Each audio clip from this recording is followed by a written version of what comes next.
Last week for our instructional video in the whiteboard episodes, we talked about filling buckets and how physical attributes like strength, mobility, so on can overflow into each other. And part of our job as strength conditioning coaches is figuring out which one to attack first to set up more dominoes to fall. This week we're going to get a little bit more specific with it and talk about specifically for golf. So one of my biggest pet peeves ever is how strength is viewed in the world of golf. So we're going to discuss that for a little bit today and talk about how, like we did last week, strength can overflow into a few different areas. So today you get the unique privilege of seeing my incredible artistic ability. These things underneath each one is a bucket. So let's just pretend they're not different sizes for any other reason than I'm not good at drawing. So don't let that mean anything to you. It doesn't mean anything. And we'll talk about filling each one of those buckets up. So if we look specifically, we have some of the same buckets we did last week: strength, mobility. Stability is a big kind of catchword in the golf world. So I included that one, and then power and speed. Again, for golf specifically, we're talking about basically how fast you can swing a club for power and speed.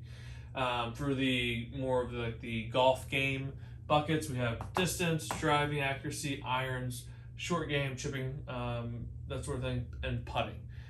So obviously, anything we do here, not really going to affect the putting. I think if anybody in the strength conditioning world says that they can help a golfer make more putts, they're kind of full of crap. So that's not really something that's going to be affected by any of these, so we're just going to go ahead and leave that out. Short game is very similar.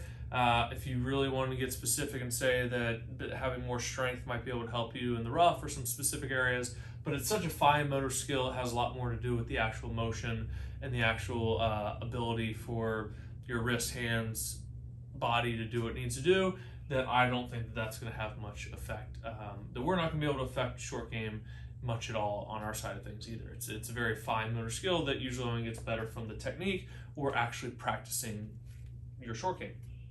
So when we look at these things, we'll start with the physical attributes. We talked last week about strength overflowing into mobility and power and speed, and we're also going to look at and kind of frame this in the context. We're looking more of like golfers that do not have probably like Korn Ferry Tour status or PGA status.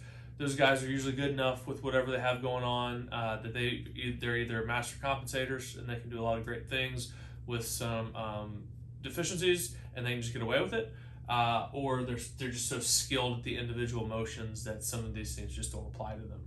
So this is a lot of what we see with high school mini tour and some of the tours like Latin American tour players that we see that haven't quite reached that upper echelon level of being the best in the world. So when we are looking at these guys, the number one thing that we see is a lack of strength. So this bucket's going to be the lowest. So if I fill this one in, there's not much there. Mobility, usually pretty good. It's something that's focused on. It's the big deal in golf. We want to be able to have that thoracic rotation. We want to be able to have the hip mobility to get in and out of our swing. Those sort of things are preached as being very important, and they are important. So that's usually one that's a little bit higher. So we're going to go ahead and fill that one up a little bit more. Power and speed, it's becoming more and more of something that is focused on from a young age. You hear a lot of PGA guys, Brooks and Bryson being two that have kind of come up recently saying, when you're young, develop speed, worry about the rest later.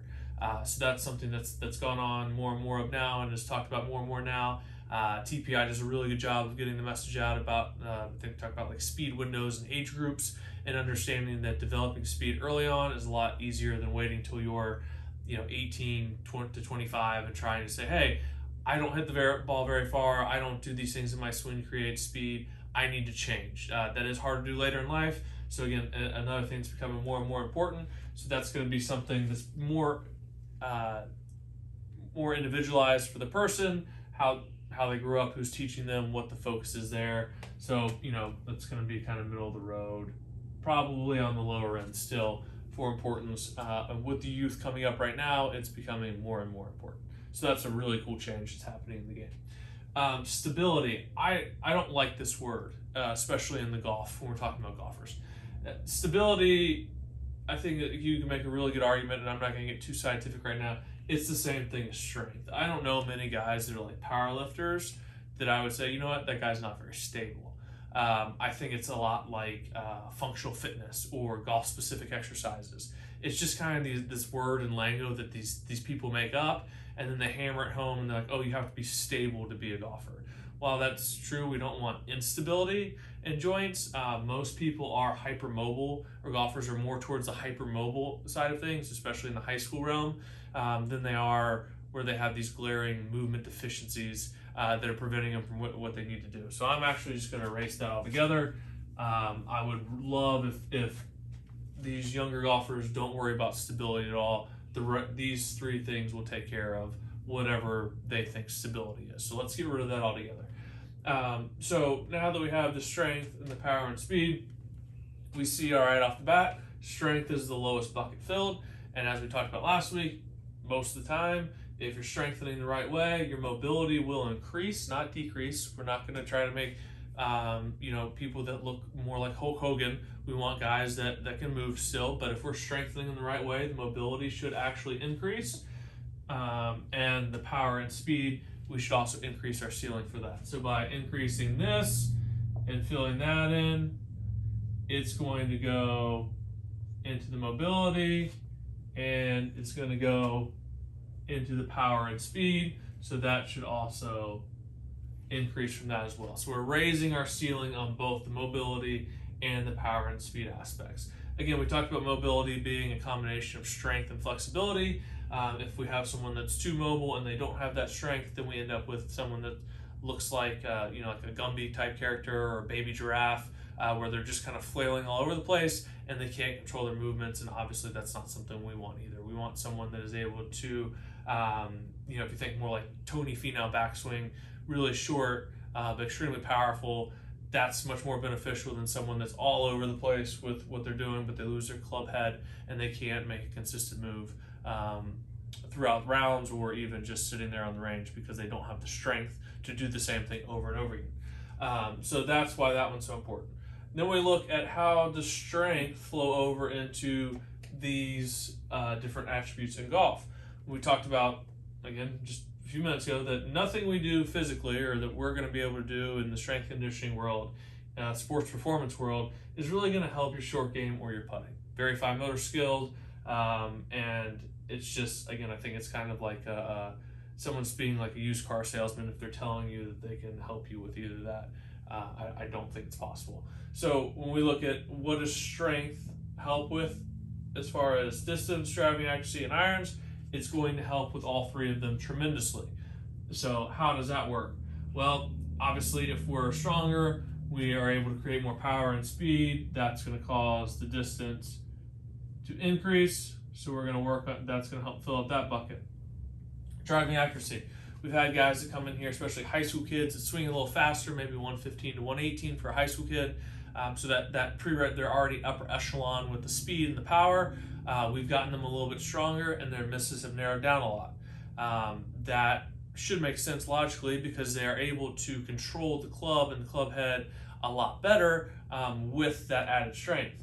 If you're swinging the club head with the driver at about 115, you're creating 60 to 70 pounds of force at impact. So between the weight of the head, how fast it's moving, it's about 60 or 70 pounds. That's basically pulling your body into rotation or trying to fly out of your arms or out of your hands. So if we can't control that 60 to 70 pounds of force and deliver it to the ball in a consistent motion, then we're going to get off in some different areas. So whether that's on the downswing or that arm's doing something different or not being able to get into a good externally rotated position with the upper body, not be able to pull properly with the lower body, these sort of things get off throughout the motion if we don't have the strength to repeat them. This is where a lot of people get messed up with saying, oh, I need to be more mobile. No, we're trying to control 60, 70 pounds worth of force. Being able to just move through a range of motion isn't all that we need. We have to be strong at that range of motion. So that's where the strength really comes into play for that. So we've had guys that do swing it pretty fast. They already have the power and speed, so we don't need to increase that as much. But we've gotten them stronger. Driving accuracy's gone up. I can control the ball a lot better. I can shape my shots a lot better. So that's going to fill up as well. Iron play. Just keeping it super simple.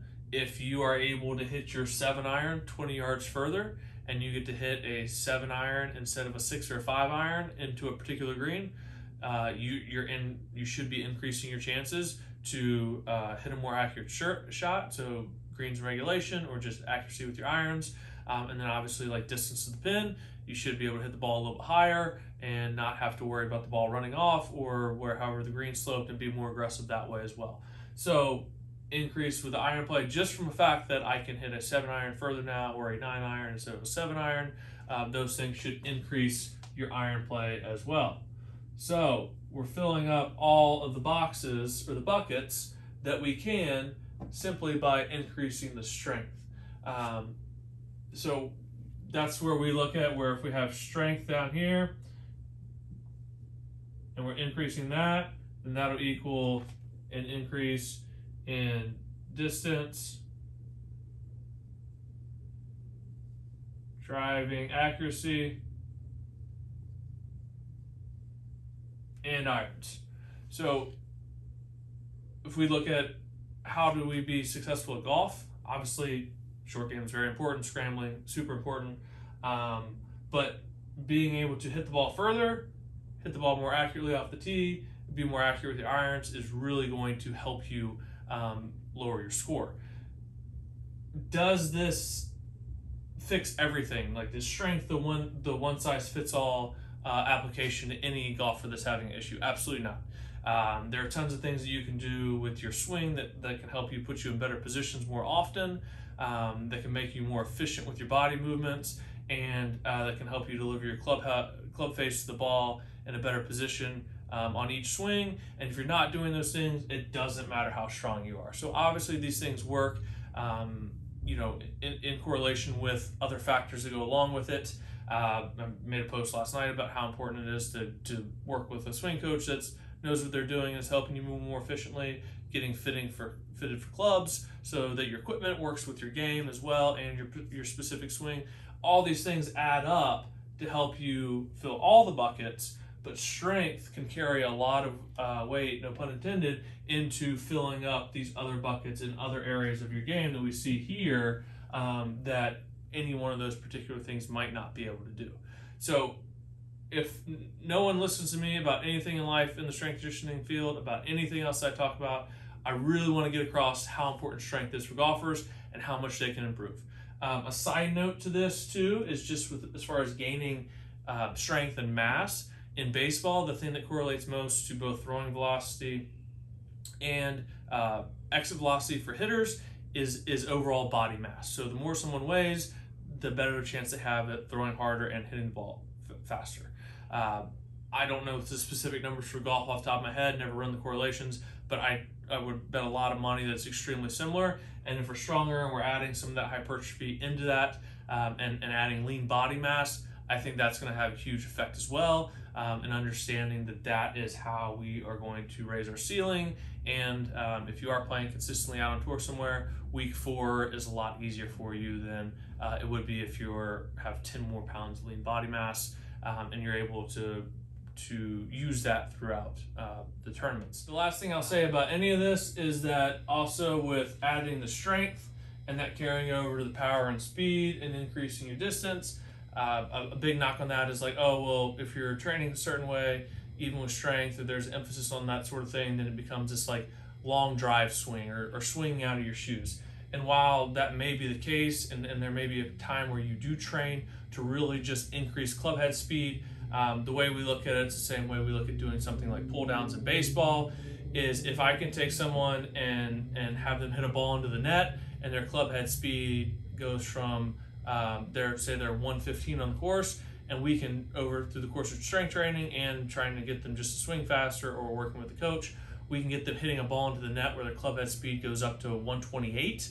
Obviously, the percentage at which they need to swing in a tournament goes down. So if I'm trying to swing 115 and my max speed and swinging into a net and just worry about hitting the ball as hard as I can is 118, then you're working at like 98% of what you're trying, of max effort. If you're able to swing at 128 and then you want to sit more 118, 120, then you're much closer to 90%. So the efficiency of the movement becomes more sustainable and easier on your body. And again, if you're swinging at 90% as opposed to 98%, it should narrow your misses and help your technique as well. So by raising that ceiling on the end of like being extreme with really pushing the limits of how fast you can swing and increasing your strength to do that, you should also be able to raise the efficient in-game swing and become more accurate with it. So that's just my soapbox for today on how important strength is for golfers, especially high school guys and girls. If you guys can get in the weight room as early as possible for golf, you're really going to set yourself apart, give yourself a chance to have elite club head speed, elite distance, which will help you, as you can see, the guys that they're winning now, the John Rahms, the DeChambeaus, the Brooks Koepkas, Justin Thomases, the Rory McIlroys, all those guys have incredible club head speed, and a lot of it has to do with what they're doing in the weight room coupled with their technique. So getting in the weight room early, getting that strength, don't be afraid to do it. It's not something that should be taboo anymore. It should be something that is highly encouraged and something that is preached that will help get you to the next level. So as always, if you have specific questions, let us know. As you can tell, I'm probably pretty passionate about the subject. We'd love to help you individually. Leave a comment if you have a question, send us an email, send us a DM, whatever it takes. We'll be happy to answer any questions. And if there's something you'd like me to go into more detail about in the future, be happy to do that as well. Just let us know.